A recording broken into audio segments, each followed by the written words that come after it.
Padre, pabinyagan ko sana ang anak ko. Ano ang ipangalan mo sa kanya? Tigre po. Ano? Hindi pwede, Doming. Pangalan ng mabagsik na hayop yan. Pwede, Padre. Kung pwede ang leon, edi pwede rin ang tigre. Pwede! Doming, doming, pwede lahat. Doming, doming, pwede lahat. Doming, doming, pwede lahat. Doming! Pwede lahat. Doming, pwede lahat! Isang manunulat, matalino, malalim ang pag-iisip, pero laging naiidlip. Walang pinagkaiba sa kwago. Iba't iba ang pagkatao, bida, kontrabida, at mapagmasid. Mga kaibigan, huwag kaligtaang pakinggan ang araw-araw na pakikipagsapalaran ni Doming sa kailaliman ng panaginip. Doming, pwede lahat! Isinulat at sa direksyon ni Letty Astudillo Aquino mula sa Lovelet Artists and Talent Center Drama Productions, handog sa inyo ng #1 and most trusted radio network in the country, Bombo Radio Philippines. Basta Radio, Bombo!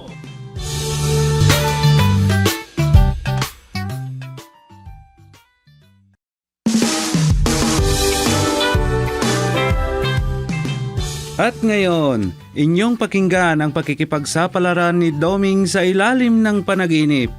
Narito ang kwento na ating pinamagatang Salbaheng Patay. Dito sa ating dula, Doming, pwede lahat.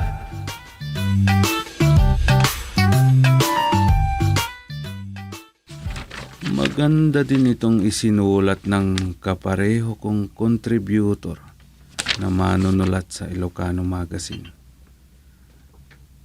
Tungkol sa mga taong mabibigat ang kasalanan. At para matakasan niya ang parusa niya, nilakasan niya ang loob niyang magpakamatay. Pero ang hirap niyan, hindi naman siya natuluyan.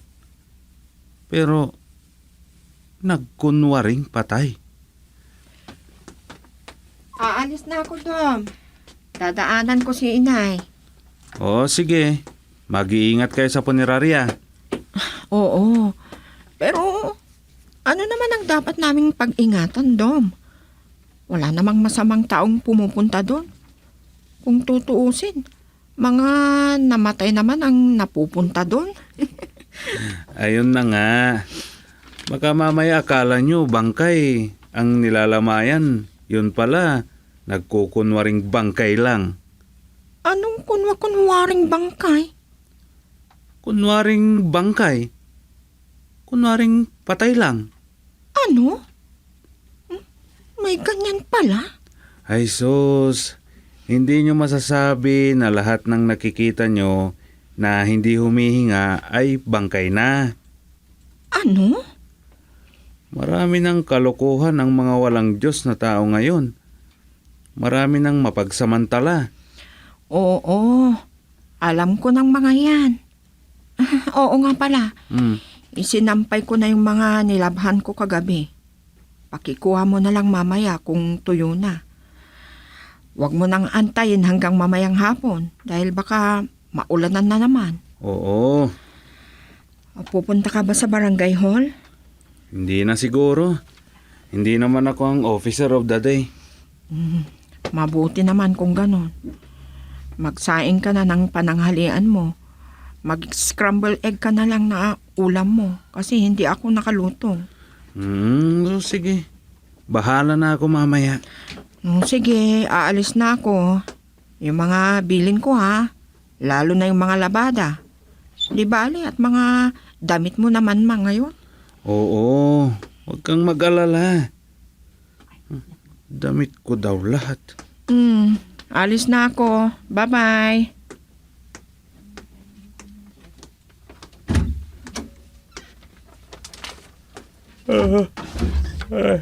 Ano ba yan?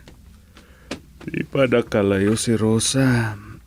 Iba na naman itong nararamdaman ko. Tulog na lang ng tulog ang tao. Idlip ko na nga lang. Pero siguraduhin ko munang nakasara at nakalak ang pinto.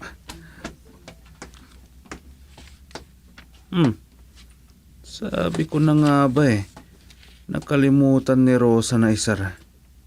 Mamaya, may darating na makikibahay ng di oras.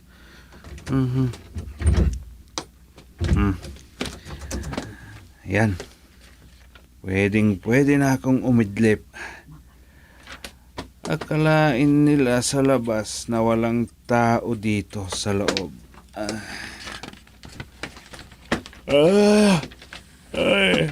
Ang saya naman ng buhay na ganito. Nakakatulog ang tao kung kailan gusto. Kahit ano pang oras. Mabuti pa, hihiga na lang ako. Mas mabuting maitulog ko to. Kasi sasakit na naman ng ulo ko kung napagod na naman ang utak ko.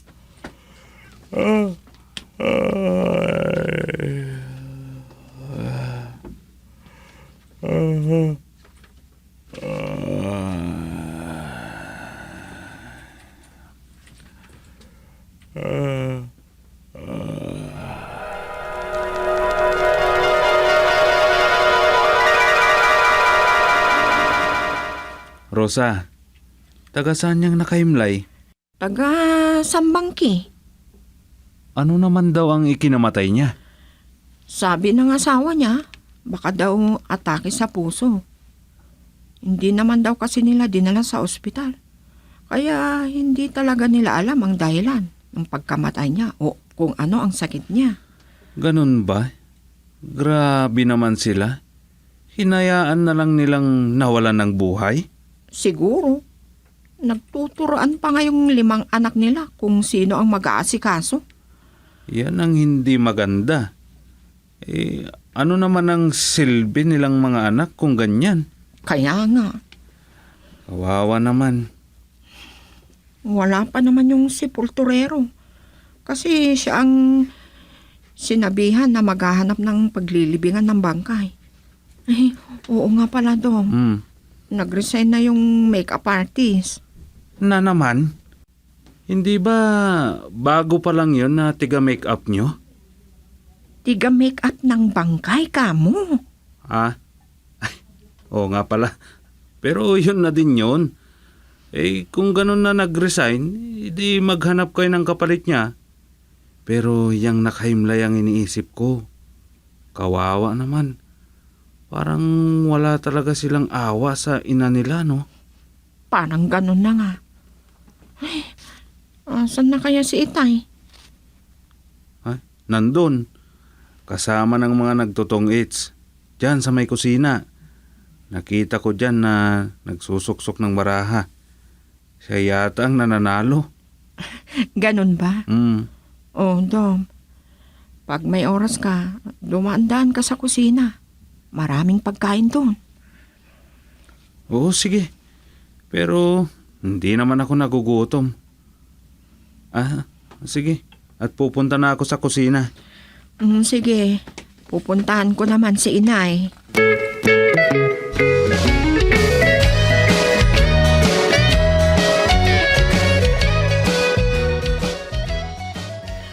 Walang inihandang damit na mga anak na matay para may isusuot nung nabalsamo. Ganun po ba, Inay? Di ko alam yan May inatsikaso kasi ako para sa business permit natin. Kung ganun, ano po ang ipinasuot nyo sa patay pagkatapos na maimbalsa mo? Hindi pa naimbalsamo. Pero ipinahanda ko na ang paglalamayan kaninang tanghali. Ganun po ba, Inay? Oo, kaya uwi ako mamaya. Hanap ako sa mga bestida kong nakatago. Yung mga hindi ko na ginagamit. Para yun ang ipaibawaw nila sa bangkay. Para kung ganun, parang nakabihis na rin siya pag napaibabaw na sa katawan. Ano? Sus, kayo pang mamomroblema niyan. Naku, hindi na bali. Hindi ko naman na sinusuot yung mga nakatago kong damit. Kaya maghahanap ako ng maipasuot sa kanya. Dahil kawawan naman.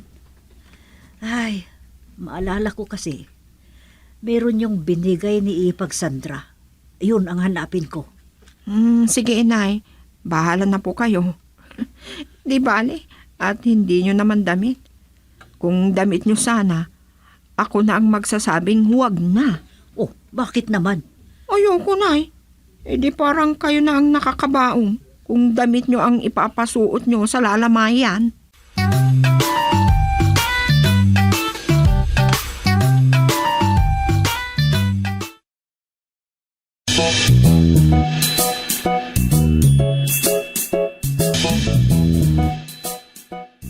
Marami pong problema sa punerarya, Chairman. Madami pa raw kasi kulang na mga gamit nila. Ay, nakita ko nga yan. Kaya naisip ko, dagdag negosyo ng punerarya ito. Ano naman po yung naisip nyo? Dahil madaming namamatay na biglaan, may negosyo para sa mga pamilya ng mga biglang namamatay. Ano namang negosyo yan, Tay? Burial attire for sale or for hire. Ano? Paano yan? Damit o mga damit na kailangan ng mga namatay o namatayan. Panglamay, ganun. Parang yung barong Tagalog o Amerikana na para sa mga lalaki. Gown o kaya ano pang tabas ng damit na may babagay naman sa mga lalamayan na mga babae. Ganito yan. Magbubuka sila Rosa at Suping ng butik sa tabi ng punerarya, ganun.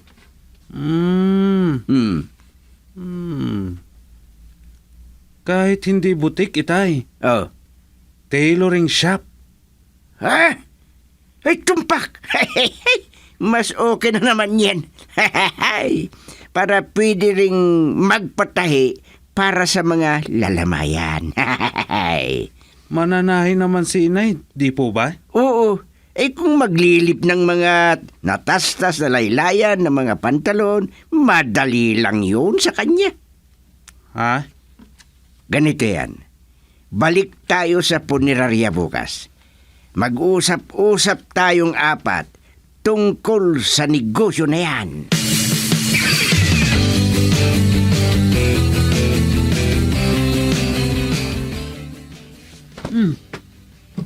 Mabuti naman at pumunta na kayo ulit dito sa punerarya.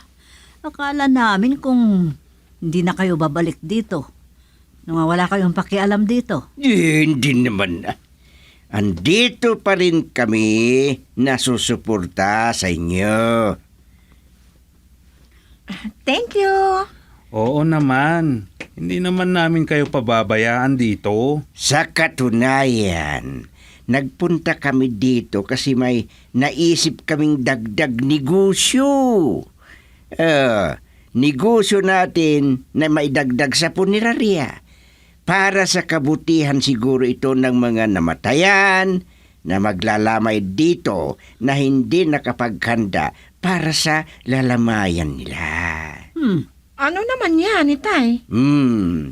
Para hindi na pupunta sa mall ang mga kamag-anak ng mga namatay para sa isusuot o gagamitin ng namatay na lalamayan nila, magbukas tayo ng tailoring shop para dito na magpapatahi ang mga tao ng mga damit para sa mga lalamayan nila. Aba, mukhang maganda yan Opo, maganda yung naisip nyo. Kumuha na din tayo ng eksperto na mananahi. Yung kaya niyang magra sa pasadya. Depende din sa gusto ng lalamayan. Ayos, tama ka Rosa. Depende sa gusto ng lalamayan ang tabas na itatay para sa kanya. Teka yung lang. Gusto ng lalamayan, sabi nyo. Ha? Ibig bang sabihin yan, yung malapit ng mamatay ang mag-order ng ipapatahi? Ibig sabihin din, magpapasukat na yung taong malapit ng mamatay kung anong gusto niyang isuhot pag namatay na siya? Oo naman, inay. O ano? Maganda yan, hindi ba? Pwede pa niyang isukat kung gusto niya. Para makita na niya kung bagay naman ang tabas na kanyang isusuot at sakto sa sukat niya. Hindi maluwag, hindi masikip. Lalo na kung isasabay na niyang i-order at ipatahi ang isusuot niya sa pag-order niya ng kabaong niya. Kung sino man yan na naghihintay na lang ng pagkamatay niya. Oo. Anong masasabi niya, Sopeng, Rosa? Wala pa kaming nakitang tailoring shop na para lang sa mga mamamatay na lalamayan. Itong bubuksan nating tailoring shop ang mauuna kung sakali. Oo nga no. Ayos yan, kauna-unahang tailoring shop para sa mga Opo, patay. itay. Ayos. Ay, Ikaw, Dumeng, ano naman ang masasabi mo? Ayos, itay. Unique na patahian. Kung gusto na ng taong mamatay, magpapatahi na siya agad sa atin. At yun ang ibibilin niya sa mga kamag-anak niya na isusuot sa kanya pagkatapos niyang may balsamo. Ayos! ayos!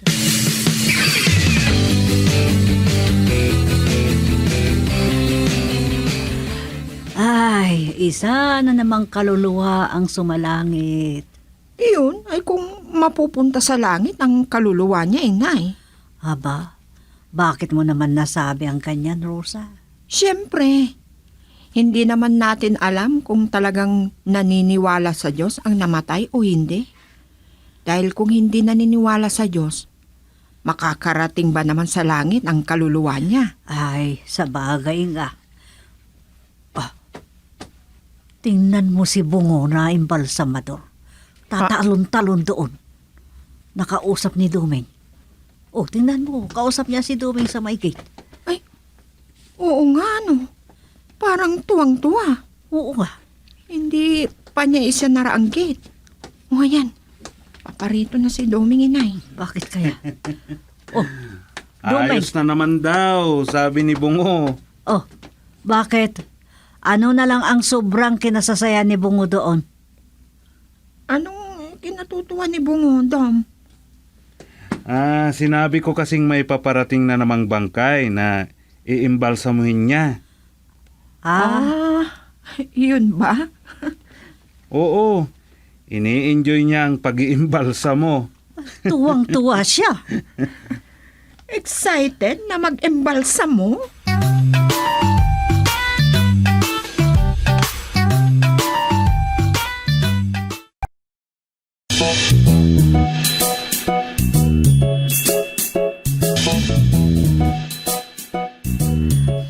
Huwag muna. Hindi ko muna ipapabalsa mo. Bakit naman, kapatid? Hindi ka pa rin ba naniniwala na patay ng tatay mo? Ay, sinong nagsabi sa inyo na tatay ko ang dinala namin dito? Ha? Ay, hindi mo ba tatay, misis? Hindi ko nga tatay. Asawa ko. Ganun po ba? Sorry. Pagpasensyaan mo na. Ang bata-bata mo kasing tingnan at senior citizen naman ang... Asawa ko nga, yang namatay. Tapos sasabihin mong tatay ko. Ganyan talagang akala ko, misis. Pero, bakit hindi mo ipapa-embalsa mo? Sasabihin ko na nga lang ang totoo kung bakit hindi ko muna ipapaimbalsa mo. Ano ba ang dahilan, misis? Baka kasi nagpatay-patayan lang yan. Ano? Oo. Matampuhin kasi masyado yung matandang asawa kong yan. gawain na niyang magpatay-patayan kung nagtatampo. Kung ganon, may posibilidad na buhay pa siya? Oo. Baka nga babangon yan bigla pag narinig niyang maimbalsa mo na siya. Oo nga no, baka bumangon bigla. Piruin mo kasi. Bakit? Madali bang maimbalsa mo pag buhay ka pa?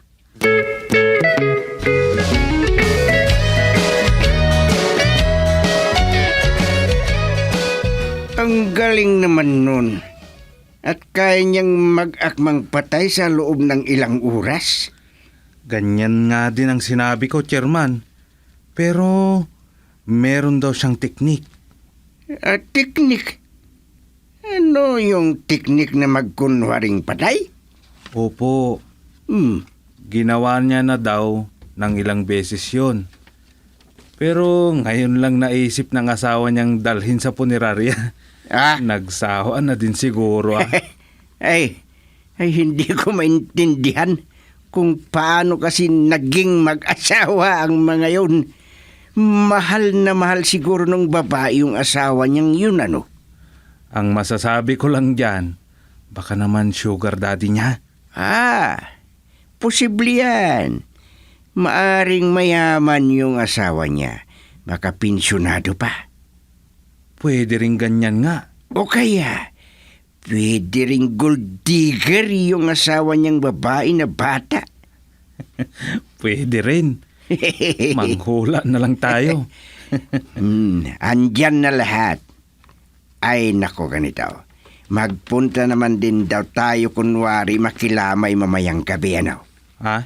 Kunwari lang makilamay din daw tayo, At ako ang titingin kung nagkukunwari lang patay yun o talagang patay na.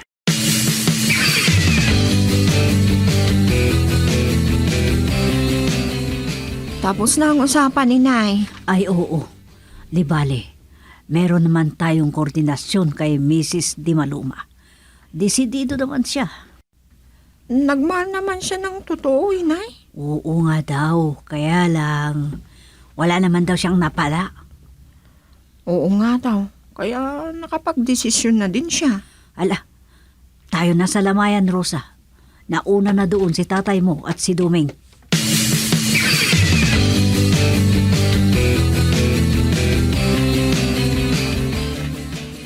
Mabuti na lang at konti ang tao, Mrs. Di Maluma. Oo, kasi hindi ko sinabihan mga ibang kamag-anak niya. Dahil kahit sabihin ko, wala na din lang darating. Dahil wala naman na silang inaasahang matatanggap na pera. Ano? Ganon ba? Oo naman.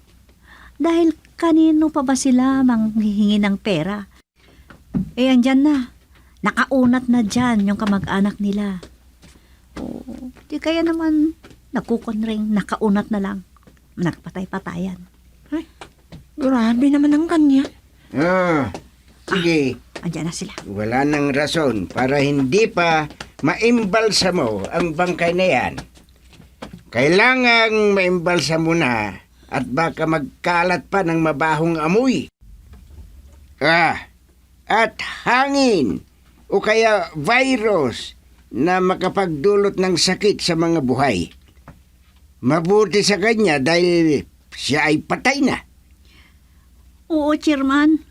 Mahal na mahal ko itong asawa ko. Kahit matanda na. Pero, namatay naman siya. Kaya, sige, ibalsa muna na siya. Sige, mga kasamang lalaki dyan. Pagtulong-tulungan nating buhatin ang kabahong niya. Dalhin na natin sa morgue at sentensyahan na ng imbalsamador. Ano yan? Nako, huwag niyo akong imbalsamuhin pa. Buhay pa ako. Yung patay! Tumakbo! Wala na, nakalawin na. Sabi ko na nga hindi patay ang asawa ko. Ay, naku! Wala natin patay na. Salbahing patay!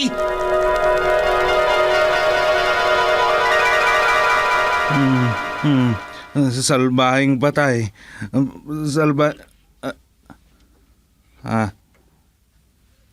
Ay. Anong panaginip yon? Buhay na maimpalsa mo?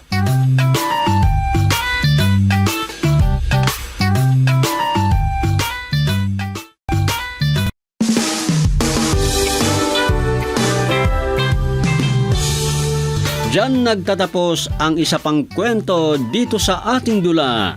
Doming, pwede lahat. Inihahandog sa inyo ang #1 and most trusted radio network in the country, Bombo Radio Philippines. Basta Radio, Bombo.